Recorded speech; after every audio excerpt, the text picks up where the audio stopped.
God's peace be with you all. We are all familiar with doubting Thomas. As we read in the Gospel of John, the risen Jesus appeared to the disciples, but Thomas was not there.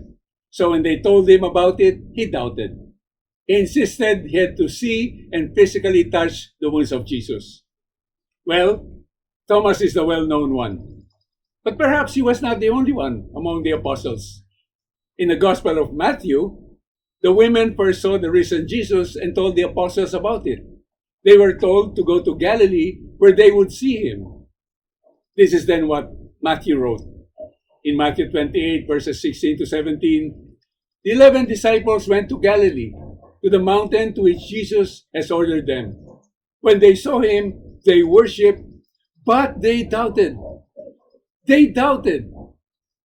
Jesus had repeatedly told them about his death and rising up.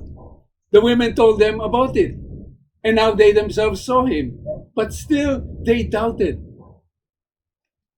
Now the Greek verb for doubt occurs elsewhere in the New Testament, only in Matthew 14, verse 31, where Jesus tells Peter of his little faith. This speaks of those who are disciples of Jesus, but whose faith in him is not as deep as it should be. Just like us, we oftentimes lack faith. Jesus is already victorious over sin and death and the evil one, but we, his disciples, fully empowered by him, still sin, live aspects of the culture of death, and somehow remain in bondage to the evil one. We say that we are merely human, that we can't avoid other pressing priorities in life, but that we will eventually get around to holiness of life. O you of little faith!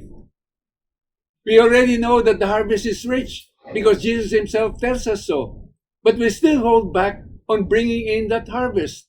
We say that we don't have the resources, that the task is very difficult, that the opposition is intense. O you of little faith! We have met and known Jesus. We worship him all the time, but we still doubt what he truly is to us. We hold back. We give excuses. We ignore his hard teachings. We refuse to deny ourselves. We are reluctant to embrace our crosses.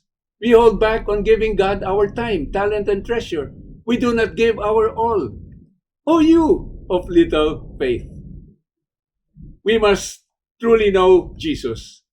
We must fully trust in him. We must be totally obedient. We must be about the Father's business. And right before Jesus ascended to heaven, he told his disciples, as we read in Matthew 28, verses 18 to 19, all power in heaven and on earth has been given to me. Go therefore and make disciples of all nations. There must be no more excuses. Doubt no more. Have more faith. Just go. Be holy and make disciples of all nations. God bless you all.